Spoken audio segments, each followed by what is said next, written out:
Hello, fellow diecasters. Welcome to another insane episode here on Diecast Insanity. Today, I thought we would kind of take a little 2020 retrospective of car culture. Talk about some of the sets, show you some of the cars. I'm not going to show you. We're not going to go through and do a whole review because I don't have all the cars. I just want to give you kind of my take on this year's car culture, some of my frustrations with not car culture itself, but trying to locate these cars and all of that kind of stuff. So let's get underway and let's start talking about car culture this year.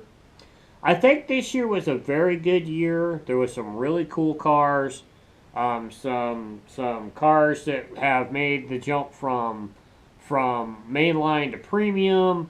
Some that haven't been out in a while, making a reappearance, and some stunning new models as well that are just really really cool. So as you know, the year started out with door slammers. Very cool set. I was able to find 4 of the 5 cars. Of course, the car that was not there was the 510. Never saw it at all, ever. And the scary thing is there's still, you can still find these cars hanging on pegs at my local Walmart, or not Walmart, but my local Target, which is just insane. These cars came out in 2019, about probably November, December 2019, and you can still find them. I mean, it's just insane. I just don't get why people haven't picked these up because these are really cool. Especially, my favorite of this is the Giulia. Basically because this is an accurate Alfa Romeo Giulia paint scheme for the race car. It is just cool. Out of the 4 editions of this car, I think this one's the coolest. I really do. I think this one's the coolest one now. It is just so cool. I have all 4 versions. I think that one's the coolest. Of course, the Porsche. Which one was this? I can't remember which one this is. Made the jump from mainline to premium. In the same paint scheme that it debuted in the mainline, which was kind of cool. I have both of them, so that kind of makes a cool pair. Very, very cool car. I love that thing. It's really cool. We had the second appearance of the RS600 in premium in this really cool, black and gold. Very reminiscent of John Player's special paint scheme. Really, really cool. Love this thing. This car grew on me after a while. That's why I ended up picking it up. And then, of course, we had the BMW 2002 making its second appearance in premium. The first being from the Forza set, which I never saw. And then now in the Door Slammers set. Very nice set. Love the car picks. We don't have any repeats except for the Alpha, of course, and then the 510, which would have been its 3rd time, if you don't count the Team Transporter, would have been the 3rd time in car culture. I have the first one. I have the other 2. From Japanese Historics 2 and from Race Day, I believe. I have both of those. I wasn't going to buy it anyways, even if I did see it, so it was no big loss.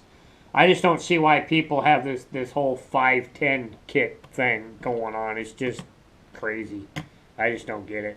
So next up we had Japanese Historics 3. 2 new castings in that set.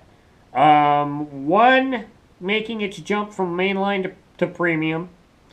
And then we had the second edition of the Silvia. This one you can also still find on the pegs at my local Target, which is even crazier. The only cars that they have there, of course, are the Nismo? Is that how you pronounce that? Or Cosmo, excuse me. The Cosmo, the Silvia, and the Honda City 2 Turbo. Those are the only ones they have. I was lucky to get this one, the Skyline I was, what is this, the 90 or 83 Skyline.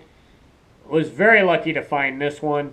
Of course, never, ever, ever, ever saw the truck at all. Every time they got him in, that was the first thing to go. Was the sunny, what is that? Sunnydale truck or Sunny truck or something, whatever they call it. Really wanted that one. Didn't see it. Never ever saw it in person. Every time I went down there, they had another set. It was the first to go.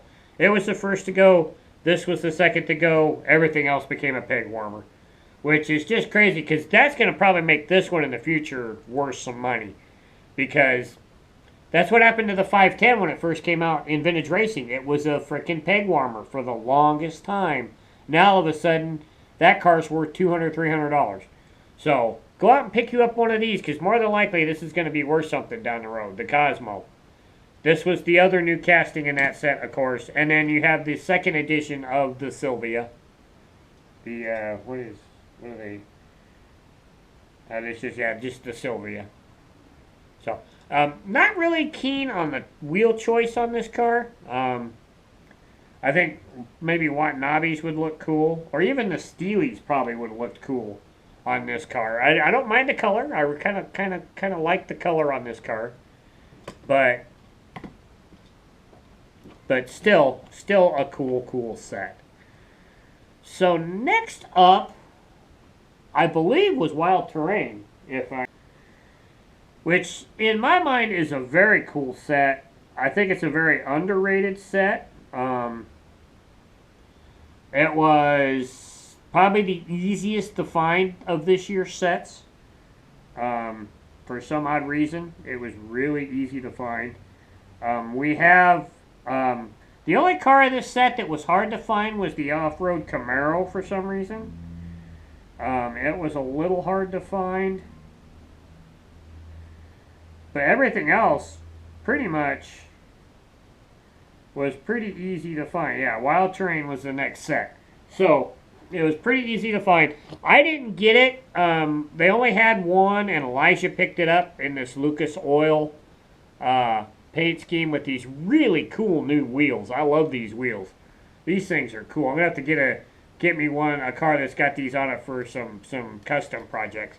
I do have the first edition of this car from the Fast and the Furious set, so it doesn't really make too much of a difference. So, very, very cool. I am a little disappointed that I had to go to eBay to get this car, and then I ended up finding it about 3 weeks later at my Walmart, which kind of ticked me off a little bit. But this is the new casting, the 959 Porsche off-road car, off-road rally car. Really cool.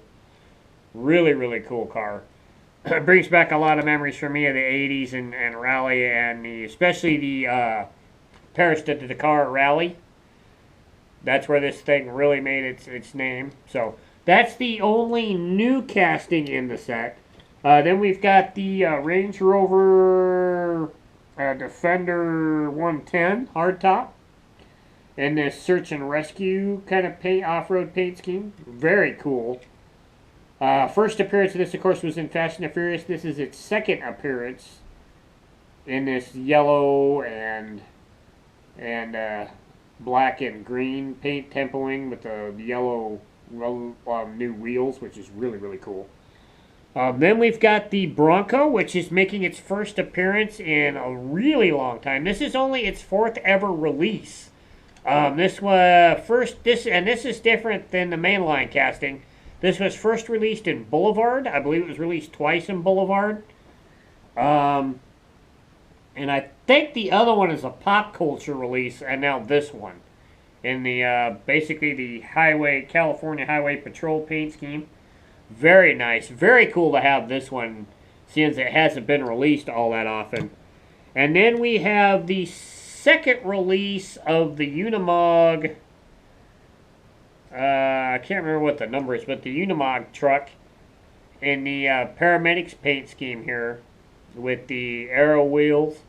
Really cool. First release, of course, of this was in Pop Culture in the Star Wars set, I believe. So really cool to have that. So I think that's a very underrated set. That set was the easiest set to find this year for me, anyways. Our Walmart out on this end of town didn't have anything for the longest time. For the longest time. And then all of a sudden, boom, they got a ton of boulevards, Hot Wheel boulevards, and that set in, and they put the little sidekick that they use for main lines usually was just filled with those. So Elijah picked up a bunch. I picked up a few more that I wanted, and went back and ended up buying one more because I think I didn't pick this one up, and I went back and picked that one up. So I have 4 of the 5 between me and Elijah. We have all 5. So very, very cool. Very neat set. Now we're getting to probably one of the hardest sets to find this year, and I knew it was going to be because of the cars that were in it, the fact that there's 3 new castings, 1 casting making its jump from mainline to premium, and then, well, actually 2 making its jump from mainline to premium, and then three new releases. Of course, I'm talking about Thrill Climbers. Very cool set. Only saw 2 of these cars in the wild. I saw one of these at, I believe, my Walmart, and I saw the Audi at my Walgreens. 1 of each of those. That's it. That's all I ever saw this set. And I knew that it was going to be that way. That's why I bought mine. As soon as A&J Toys put this up on the online, I purchased it. Elijah still owes me for his half, by the way. So, had to pick it up. Very cool set.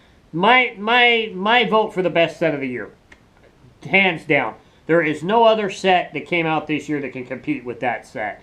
Very cool. The Lancia 037, one of the most legendary rally car, Group B rally cars of all time.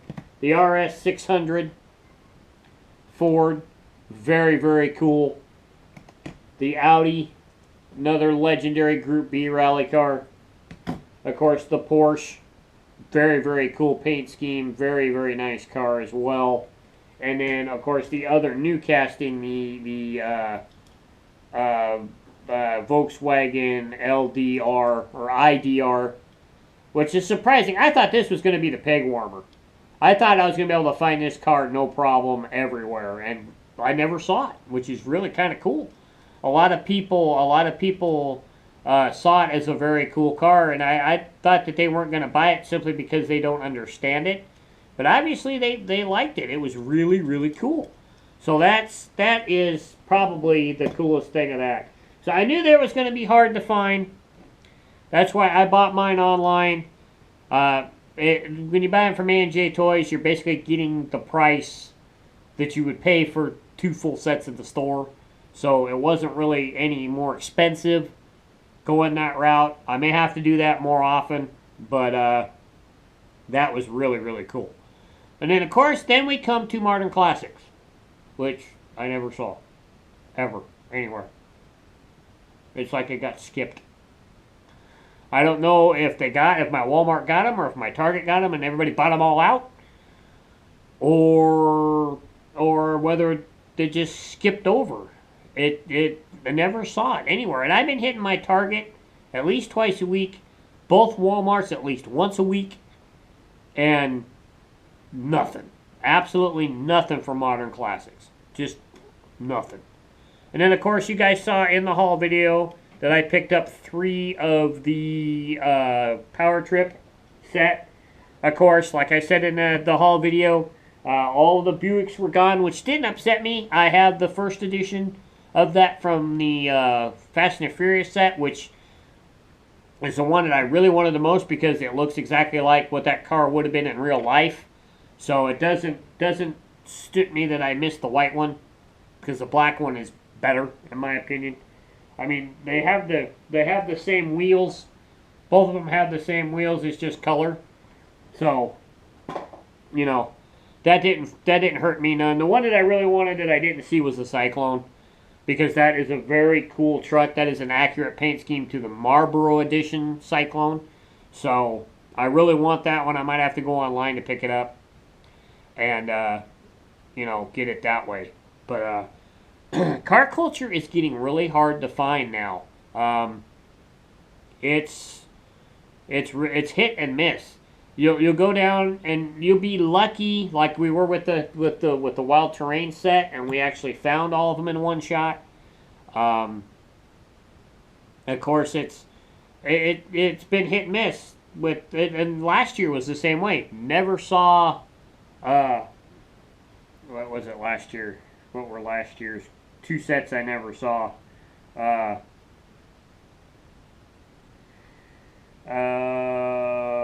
let's see. Is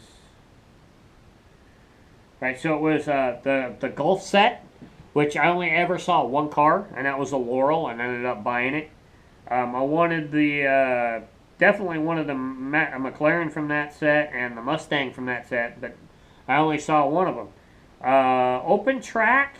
The only car that I didn't see in that was the GTR, the Skyline. Saw everything else. Bought three. I didn't buy the Mercedes last year because I already had two.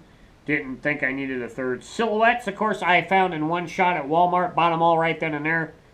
Probably the coolest set of last one. Street tuners. Never saw. Never saw them. Ever. Nowhere. Not a single car. Not a single car of street tuners did I see in the store. Not a single one. Then we got Desert Rally, which is, to me, is last year's underrated set. Four of those 5 cars all have less than like 5 releases. So to me, that was a significant set. Cruise Boulevard. I saw Elijah has every car but one, and I have 3 of the 4. Of course, in that set, it was this truck was the one that I never saw. I ended up had to buy in this one online, and I definitely had to have that truck because I have this truck, which is the very first appearance of that tempo work. So I had to have that one to go with that. So it is really getting hit and miss when it comes to car culture in my town. It used to be easy. The first set, the first year in 2016, never saw the very first set, and I think it's because not all the stores are getting it because it was at the end of the Red Line Real Riders run, which didn't do very well. I found one Japanese historic one at a hobby store in Spokane, and I ended up buying it, which was the Toyota 2000. It's the only one I have from the first set. Then I started finding them at my Target, and then they started building from there. Second year was really easy. Third year was fairly easy. Now it's just really, you have to be in the store at the right time to be able to get the cars that you want from the set, whether you want the whole set or whether you just want certain cars from that set. You have to be there at the right time to get them, or 1 or 2 or even 3 of the cars will be all gone. And I know it's the guys that are buying them all up and selling them on eBay, because why would you buy every single one of that casting just to have them? I mean, I can understand a few people buying like 2 or 3 for customs. That I get. I don't mind that. You know, I don't care for the people that call themselves collectors, but they go out and they're not collecting. They're hoarding. You got collectors and you got hoarders. Okay? In any hobby out there, you've got true collectors who are in it for the love of the hobby and the love of what it is, whether it's die-cast, whether it's slot cars, whether it's superhero figures, comic books, whatever. You have the true collector. And then you have people that dabble in it, people that come into the hobby, buy a few things, get bored of it, sell everything, move on to the next hobby. You got those people. I've known some of those people. I know a few of those people that do that. That's just who they are. That's just them.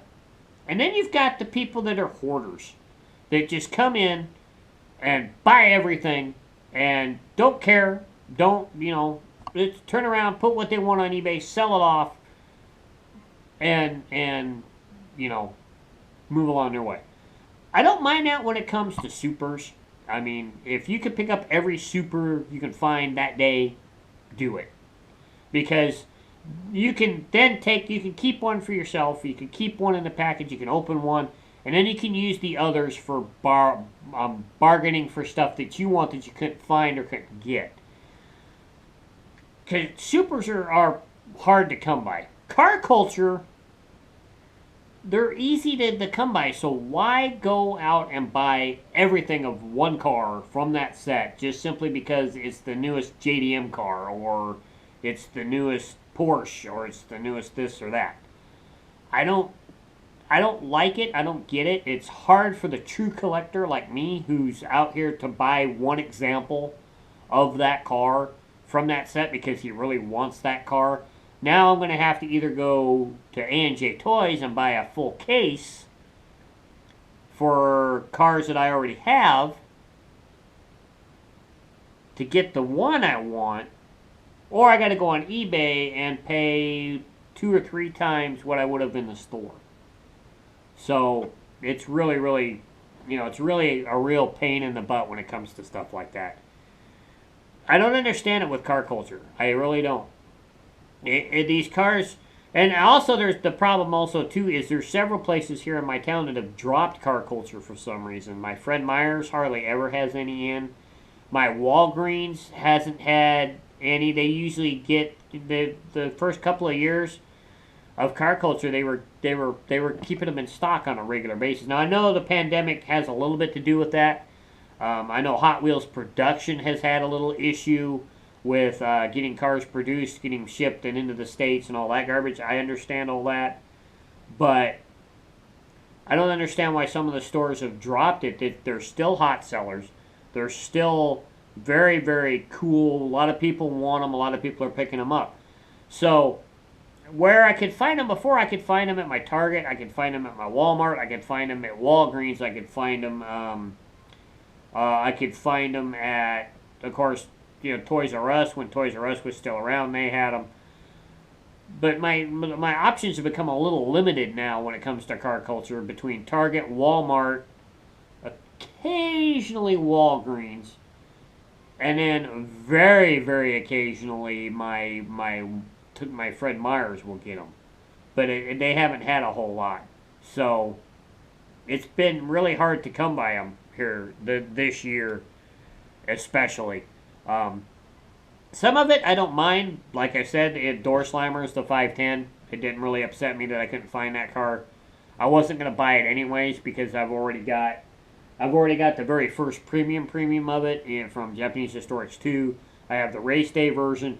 I also have the Keep Transporter version, which is probably my favorite version of the one I have. So I was set with the 510. That I didn't mind that. I thought the Porsche would have been, the 959 would have been a hard one to find.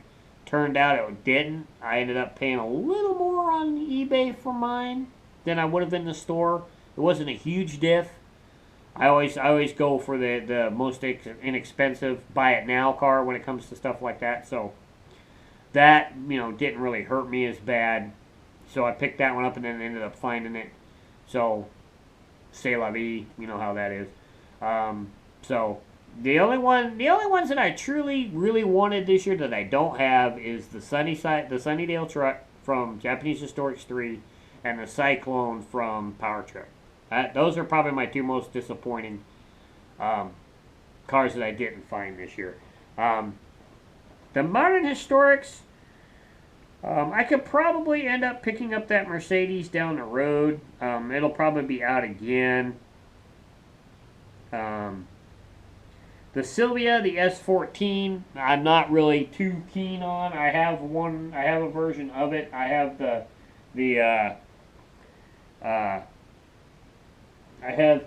Fast and the Furious version. The Jetta, I have Jesse's version from the 5-car set, so I have that. That's not really that big of a deal to me. The Civic wasn't a huge thing because I'm not really a Hello Kitty, So it was just the Mercedes that I really, really wanted from that set, and possibly the Subaru. another crossover from the main line to a first time premium, was probably the other car that I wanted from that set. Now they may show up, down the road, within the next couple of weeks or something. They may get a case in or something. That has happened in the past where they've actually gone back. Walmart somehow accidentally gets a case in or something, and they end up putting them out, and you end up finding them and kind of thing. But it is what it is when it comes to car culture and finding these cars and having to make purchases here and there and whatnot. So hopefully it'll improve. If not, I'll just have to do the thing what I did with the thrill climbers, and just if there's a full set that I seriously want next year, I'll just have to end up going online to A&J Toys and just buy a case and do it that way, because there's no telling if I'm gonna find them or not. So that's just how it is. So I hope you guys have had a great week. I hope this kind of a little rant, showing you guys some of the cars, showing the cars I found this year, my thoughts on car culture, and my thoughts on the guys that go out and just go out there and go, oh, gotta have all of those kind of thing. So just my little rant on that. But I hope you guys have a great week. I hope you have found what you're looking for and you're not running into the same problems I am. And just continue to have fun with the hobby, because I still have fun with this hobby. It's still great. I love the cars. I love Hot Wheels. I've had Hot Wheels my entire life. And I'm not going to stop anytime soon. And I'll just keep on. And hopefully we'll finish our 2020 first editions from the main line. I'll just wait for somebody to get a Q case in and pick up that Mustang and the Bentley. And we can do our review there on that. And give you our top 5 of the new castings. If I had to pick my top 5 for this year from car culture, it would have to be the Lancia 037, the RS 600 Ford, the Audi, of course, the 5959 Porsche would have to be my other one. And then I would probably have to put the Julie in there, just simply because this is an accurate, very cool paint scheme for this year and for that car. So that'd probably be my top 5. 3 from Thrill Climbers, 1 from Wild Terrain, and 1 from Door Slammers. The other cars are awesome too. It's just those are probably my favorite from this year. So that's it. I hope you guys have a great week. I will catch you guys in the next video, and just keep having fun with the hobby. And just make some friends while you're doing it too, because it helps out a lot too. So I'll catch you guys later. I'm out. Bye.